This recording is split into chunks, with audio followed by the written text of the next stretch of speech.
So, golf today is extremely underrated. It's looked down by kids because it isn't exciting and it doesn't provide the same adrenaline rush as football or basketball or any other sport that you might think is exciting. But kids everywhere today have terrible social skills, and it's because of texting and other social sites. Well, this is why they should learn golf, because golf enforces these social skills, and it also enforces honesty and integrity and respect and moral values. And life is similar to golf. They go hand in hand. And when you want to get somewhere in life, typically it's never easy, and you always have to work hard.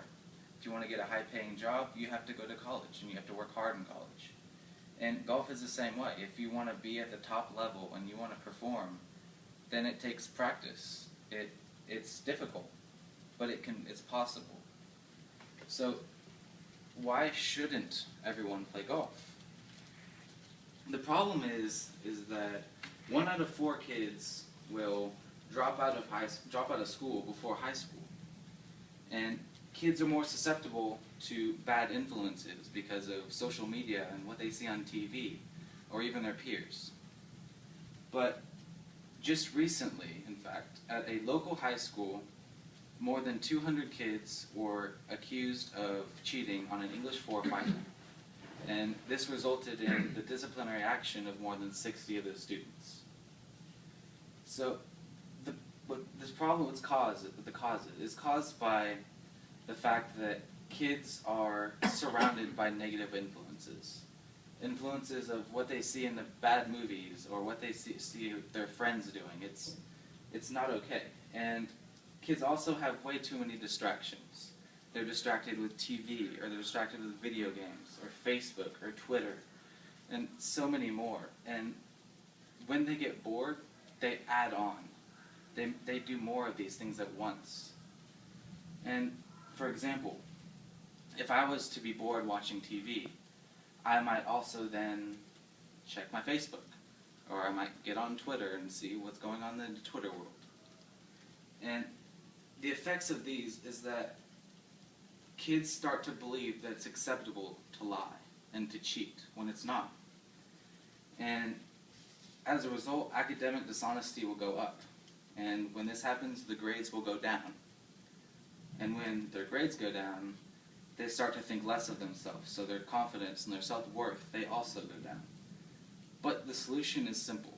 Golf. I mean, the national organization, the First Tee, it teaches virtues like honesty, and it teaches respect and integrity, and it also teaches teamwork and sportsmanship.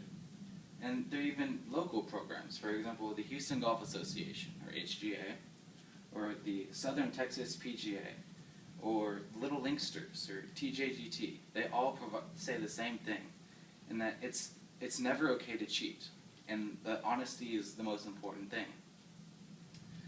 Well, you may be thinking, how can I afford golf? It's so expensive, how can I possibly afford it?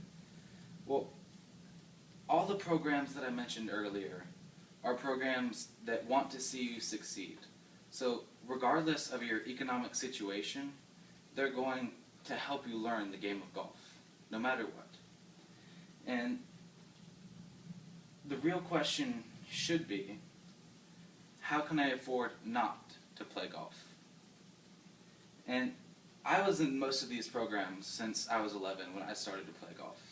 And I know firsthand that these programs they've made me a better person. And I'm eternally grateful to them. So I also learned that golf is one of the very few sports that expect you to call a penalty on yourself.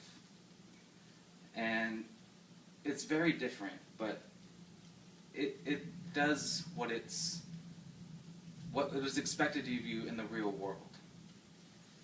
So it's time to help our children, to raise them from the ditches of negativity to the high rises of moral prosperity.